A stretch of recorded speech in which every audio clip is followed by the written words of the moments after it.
What's up, YouTube? What's up, YouTube? It's your boy, the author. Back at that ass again. Here's another one, YouTube. I just want to touch on this topic, man, about, I was thinking the past few weeks about low self-esteem in our community amongst our people, man. In terms of, when we were growing up, man, I remember all the black jokes we used to have, you know what I'm saying? About people's complexion. And I'm a brown skinned brother myself, man. But I had this childhood friend I used to go to school with, man. We used to always be hanging out together. My man name was Mark. I'll never forget this dude, man. Cool brother. Big black brother, man. We was in the 3rd grade, hung out, went to school together to about the 8th grade, man. Big black brother. Cool, always had my back, man. Cool brother, but he was darker than I am, you know what I'm saying? So he was a real dark complected brother. But he was funny though. They used to throw jokes at him and he'll throw jokes right back. He's one of those big brothers who could think quick on his feet, man. He was a funny brother, man. But I just was wondering, how come there was so many black jokes towards bro? You know what I'm saying? And then, even when I started, growing up, I started out lighter complected, but I got darker because from what I understand, my father was a bit darker. And my mother used to throw cracks like, why are you getting darker? And then when it's the summer, she was a few shades lighter. And even in the black community as a whole, man, it's like being too dark is a sin. And according to the teachers of the late, great Dr. Bobby Wright, we should be trying to get the race darker, you know what I'm saying? If we want to, prosper as a people. But, anyways. But I was thinking of this particular incident, man, when I was a counselor for these kids, man, these 11-year-olds. When I was in Albany, I was a camp counselor for these 11-year-old girls. And it was 2 of us. I was a senior counselor. And another girl was a senior counselor. She was lazy as hell, though.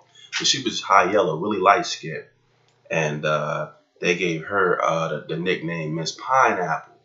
And then there was me, a dark complected brother. They called me Burnt Toast. I'm like, oh, okay, gotcha. And I used to hear it, and then I kept hearing it. And I asked them one time, we was in some place, we was on some little trip. I said, why y'all always have those black jokes? I said, are y'all ashamed of being black? And they just had this disgusted look on their face, like they were surprised I said that, and they were ashamed at the same time, But when I said that, it kind of froze everything. Like, whoa, we ain't never heard no brother speak like that before. But I used to think about that, man, like growing up in the inner city, you know what I'm saying, big lips and stuff like that. Not to say, sometimes, if someone has lips that are too big, and I can understand some people's, references to, if you got big gigantic lips, of course somebody's gonna make fun. But why are all of the black characteristics, like the big lips, the broad nose, the dark skin, why is that so easy to be made fun of in the inner city in the black community? But features like thin lips, like some white people I look at, man, it's like they close their mouth and it's like they don't even have a top lip. It's just like a slit, like a one of those Muppets, like when Jim Henson had Kermit the Frog. It's almost like it's just a slit, like it's like just a slit here. Like, yeah, what here? Yeah, how you doing? Like it's a slit. It's no lip. Like it's no thickness at all. It's just like a little slit. Like and why doesn't our people make fun of that? And what about white people who are too pale? Where they're so pale to like it's like a ghost like complexion. Why don't when I was growing up, I've never heard. I had to create those jokes myself when I was younger. I've never heard of look at how white that person is. He pale as a sheet, Mr. Ghost Faced, or look at Casper. You don't really hear too many of those jokes. You know what I mean? You when you grew up, maybe a bit more, but not after you were grown, you could create your own jokes. But growing up, you never really heard that, man. It was always black this, black that. And my point being is, I think as far as the low self-esteem in the community, that the biggest problems that cause infighting, or the biggest problems that cause so much violence in the inner city is confusion and lack of resources. You know what I'm saying? Confusion and lack of resources, and that confusion can lead to low self-esteem problems because, in instance, when you first get here, man, I was just thinking about this too. When you first get here, man, as a young black male growing up, since we don't have our own hospitals, we don't have our own stores for the most part. Everything we need as far as power, electricity, water, we have to go to another group to receive that. Like, I don't know where to turn my power, like Bobby Wright was talking about when I looked at one of his videos called Menticide. I don't know where to turn my power on at. Where do I go to turn on my power? Now, I'm not talking about where to go as far as the electrical box.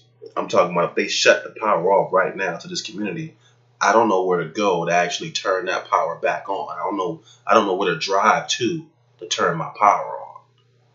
I don't know where to drive to cut my water on. So we're dependent on other groups for everything, and it's been like that for quite some time. I mean, we were getting out of that when we had the Black Wall Street and things of that nature, but we started just slowly but surely have our own businesses and our own oil wells and things like that. But for the most part, since the 1500s, 1600s, we've been totally dependent on another group for all of our resources, and it was made like that by design. We didn't necessarily choose that, and that's how a lot of smart people tend to sound stupid when they don't explain the whole. But anyway, in terms of that, I was just thinking, so it's confusion and lack of resources. And with the confusion, man, so when you're first born, usually if you're a black kid, that's poor, if you're first born, or even if you're rich, but usually your doctor is not going to look like you. So when you're born, when you come out of your mother's womb, essentially, and come into the world, 9 times out of 10, the doctor's going to be white. Maybe in most cases, a white man.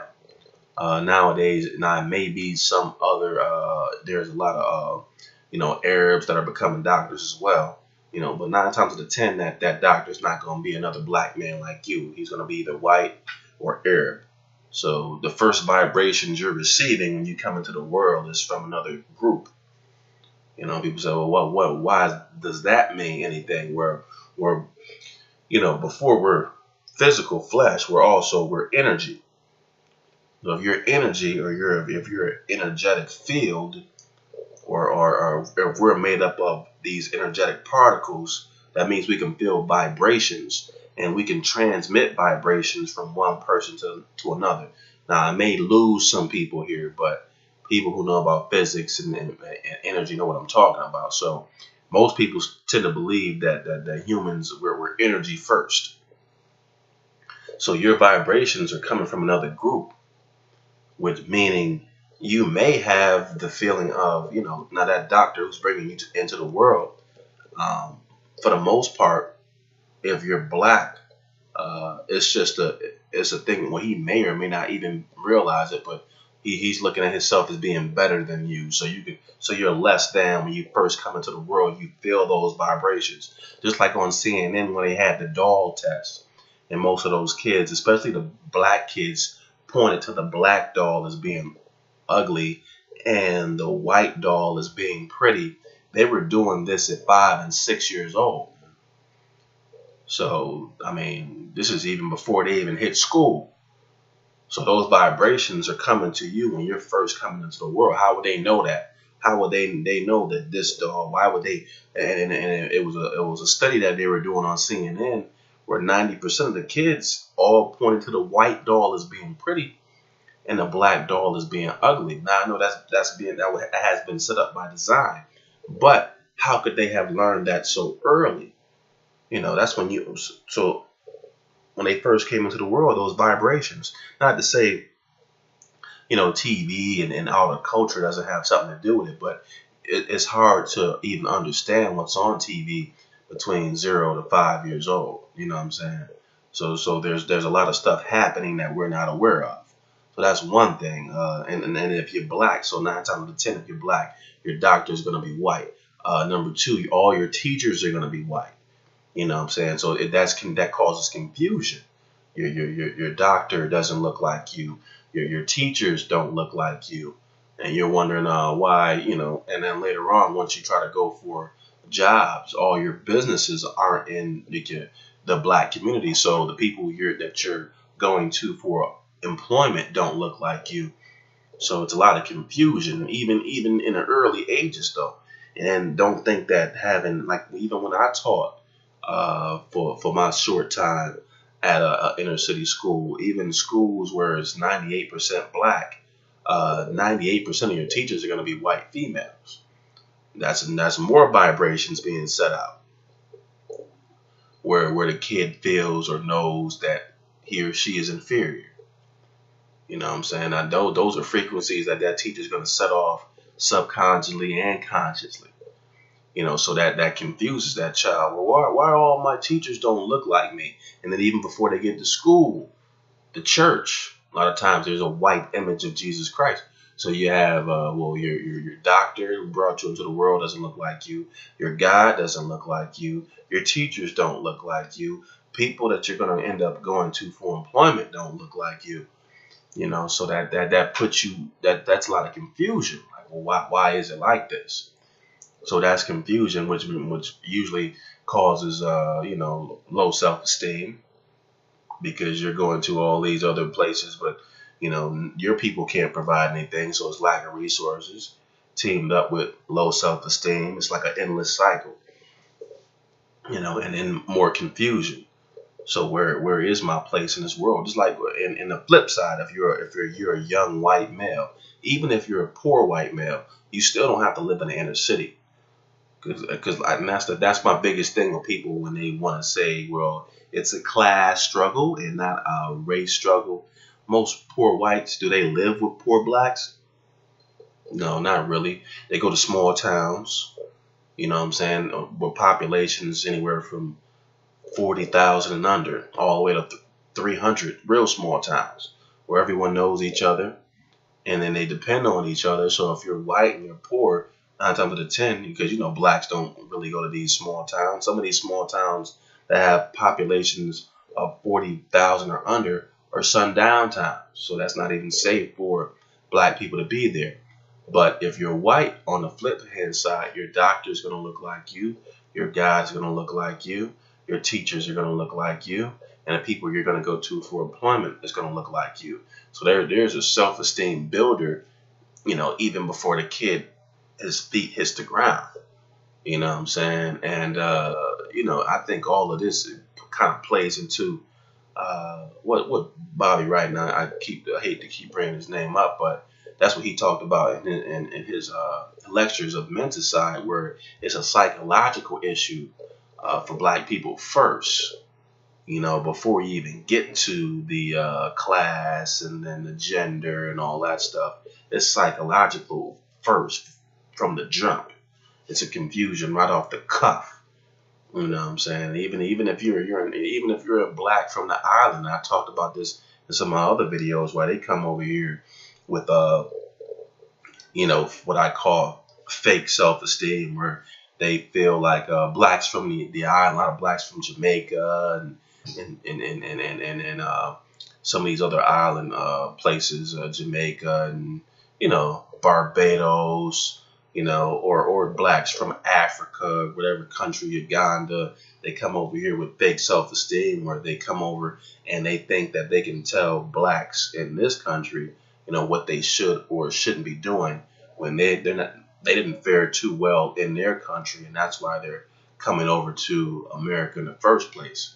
But even then, even if you're a black kid born in Jamaica, and I don't know much about the islands, but I've been over there on the ships. But usually your Jamaican island you're going to have, even though a lot of people are going to look like you, your prime minister is going to be white, And you're still going to more likely learn a white language, not because you're smart, but because it's going to be forced upon you to learn it in school. Same thing if you're in Africa, where most of your now, it's a little different where most of the people in the country, may look like you, but you're gonna be suffering, and you're gonna know very quickly that your country is controlled by whites or people who look different than you. So,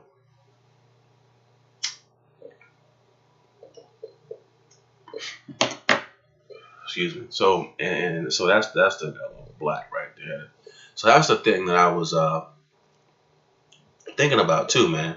With the low self esteem issues and why blacks, they make fun of physical characteristics, but if you ask them how they feel about being black, the same black who might make fun of another black skin complexion, you ask him how he feels about being black, some of them will get embarrassed because they can't admit to themselves that they have low self-esteem issues. Just like, and it doesn't even matter how much money you make. Just like Muhammad Ali, man, when he made fun of Joe Frazier and called him a gorilla, you know what I'm saying? It was unnecessary, but whites call him the same thing. And so since he was light skinned, of course, they got in his head and told him, well, you a bit better than Joe Frazier. Joe Frazier is dark skinned, so you can call him gorilla, when whites behind his back call them both gorillas. You just a lighter complected gorilla, Ali. You know what I'm saying? So, and it was even low self-esteem even with him being as successful as he was in boxing and things of that nature. There was still a low self-esteem, aspect there, so, that's not a thing that just totally goes away. But I think that a lot of our problems in our community start there with psychological issues. Psychological issues always affect your self-esteem. And if you're kept off point, so to speak, from square one, in terms of not thinking that you're worth anything, and in turn not being confused, not knowing your place in the world, because that confusion as well that I was speaking about earlier. The average white kid growing up in either middle class America or growing up in the rural areas, because that's the main places, or if he's part of the 1%, he knows what his place is in the world. He knows where his place is in the world, even if he's a poor white. Now he may have to. Now poor whites may have to realize that they're going to be the working class when it comes between them. It's a class issue between a poor white and a middle class white and a rich white. That's a class issue because they're all the same color, but they have different resources. Now, with a class issue, when it comes to blacks, it's a little bit different because you can't really say class first, because the Articles of Confederation says that we were 3/5 of a human being, and whether you take that to mean that, we're 3/5 of a human being in terms of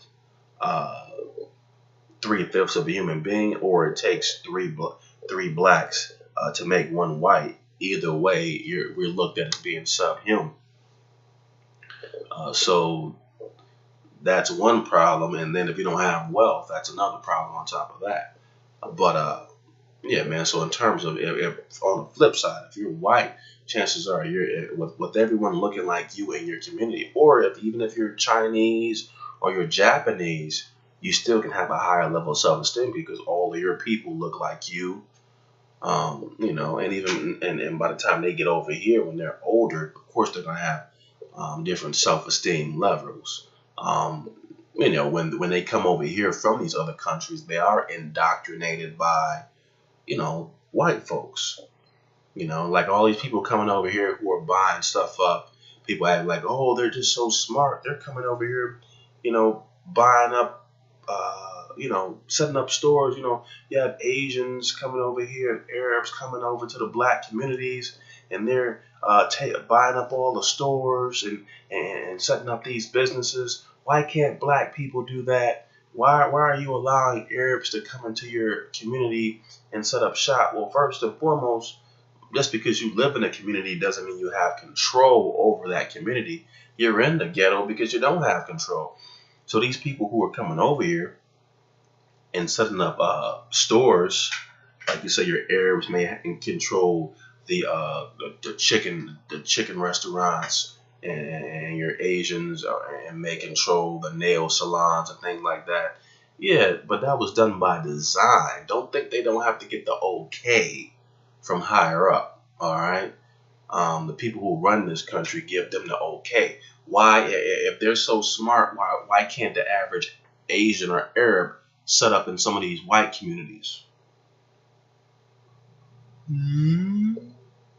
If you're so smart, it shouldn't be just the black communities you can set up at. Why can't you go to the rural white communities, the quote unquote sundown towns? Why can't you go there where the population is either 40,000, 30,000, or 20,000 people in the town?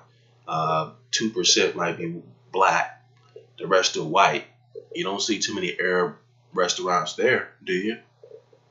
You don't see too many. You don't even see Arabs working in the few grocery stores they have there.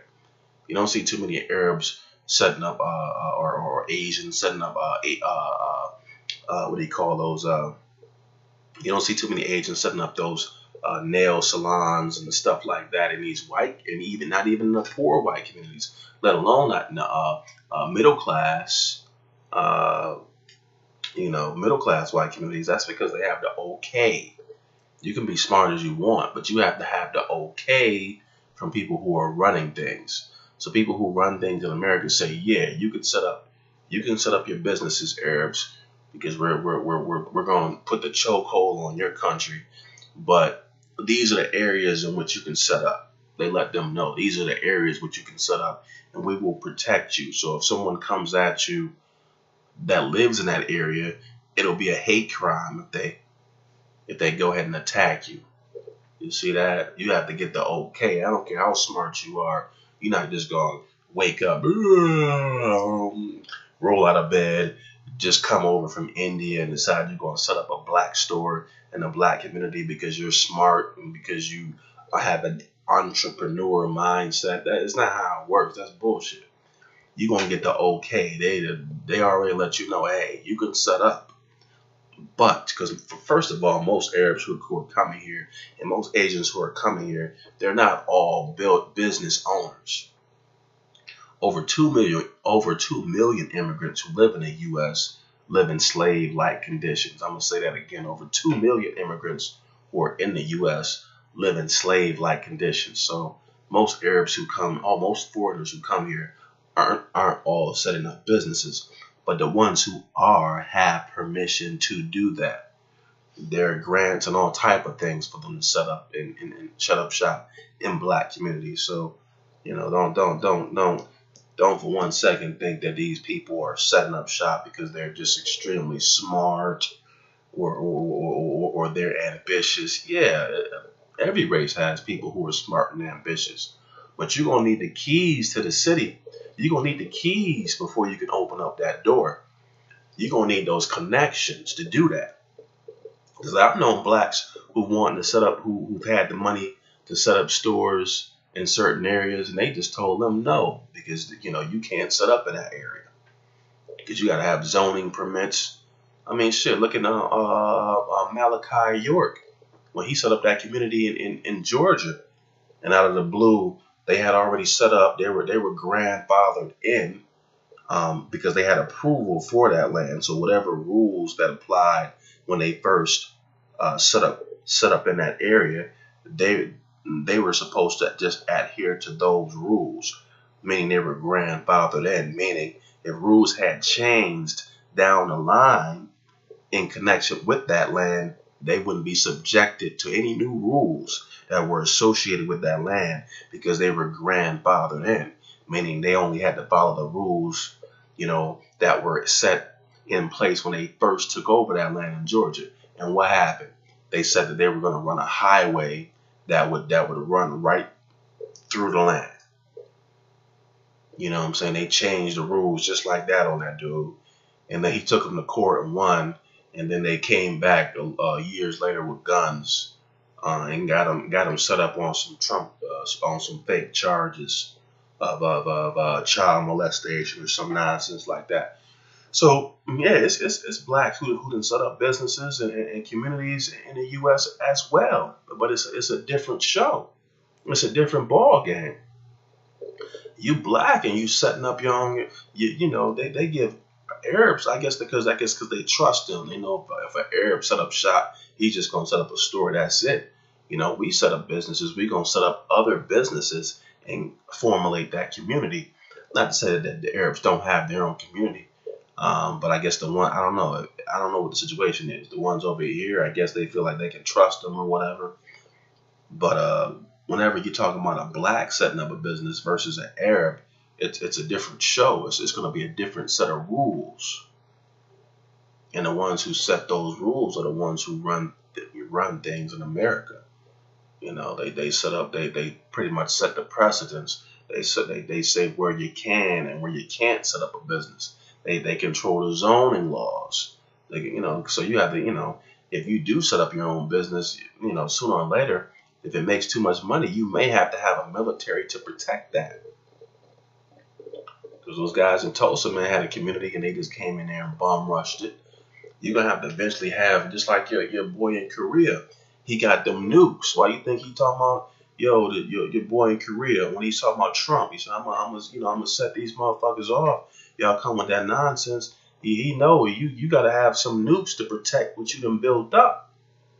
So any black that want to set up a business or set up a territory, you're going to have, as soon as your business start making money, you better start buying them guns and grenades and get you and get you some missiles and threaten to set them off or something to protect it. Because if you black and you got a community in the U.S. or probably anywhere else in the world, it makes so much money, you're going to need some protection because they ain't going to let you just rock like that and make all that money and just stay to yourself. You can say what you want. Look at the your boys and like I said in Black Wall Street in the 20s where they attacked that town, man. Talking about it was a racial riot. They came in, they hunted those people, man. Hunted those people down, man. Came in here and terrorized some people. And attack them from the air and drop bombs on them people. Did that in Tulsa in the 20s, Rosewood. They also did it again with the MOVE organization with Mumia Abu-Jamal. John Africa was killed in 85. They attacked those brothers once in 78. They had their own communities. They killed some of the babies, man. And then in 85, they dropped bombs on one of the MOVE organization buildings, killing about 13, 14 people. That was in Philly. And then your boy Malachi York in 99, man. All these brothers setting up communities and then getting attacked. So you're going to talk about blacks setting up businesses and communities. It's a lot of us that have done that, bro. But how do you keep it?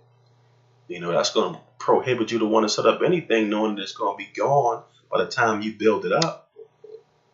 You know what I'm saying? You got to have something to protect that. If you black and you want to build a community or build a business, you better have as soon as you start making money, you better start getting invested in some of that in some of those weapons.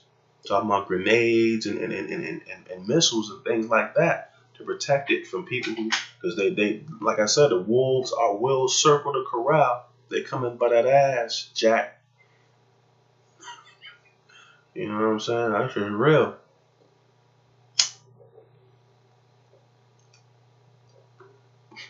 They're trying to make it seem like blacks are lazy. Shit, we're the hardest working people on the planet. You wouldn't even have this country if it wasn't for us and our ancestors. You can say whatever the fuck you want. Blacks being lazy. Who else could have stood in that sun for those hours? And because they tried slavery with whites before, they kept falling out in the fields, and they tried the so-called Native Americans and they couldn't take the heat. You can't even put a robot in those fields in the South during the summertime with that heat being that motherfucker a short circuit. Only people who could do that was black people. The South by itself created 10% of the world's cotton off of black people's back. I'm talking about we lazy, fuck out of here. Some white people will tell you that. Ain't no way they could have produced that much. I mean, that cotton is what put America in a position to where they could lead in the Industrial Revolution. That was because of us. You wouldn't been close to being in first place in the Industrial Revolution, making railroads and all that shit if you didn't have any cotton money to flip. And you got that off the backs of blacks. And you set up the Industrial Revolution with black labor too. Because when Irish said they wouldn't work for you on those railroads for that money, you can always come to black and say, oh, you okay. You have him pay him a lower wage. So I'm just rapping, man. But it's your boy, the author. I just thought I'd touch back with that, man. How black self-esteem, I think, is the first thing we need to get straight before we even talk about money and all that other stuff. The psychological aspects of what we go through on a daily basis. You need to get your mind right before you can even get your grind right, you know. But it's your boy, the author, man. I'm signing out. I'm sick of talking.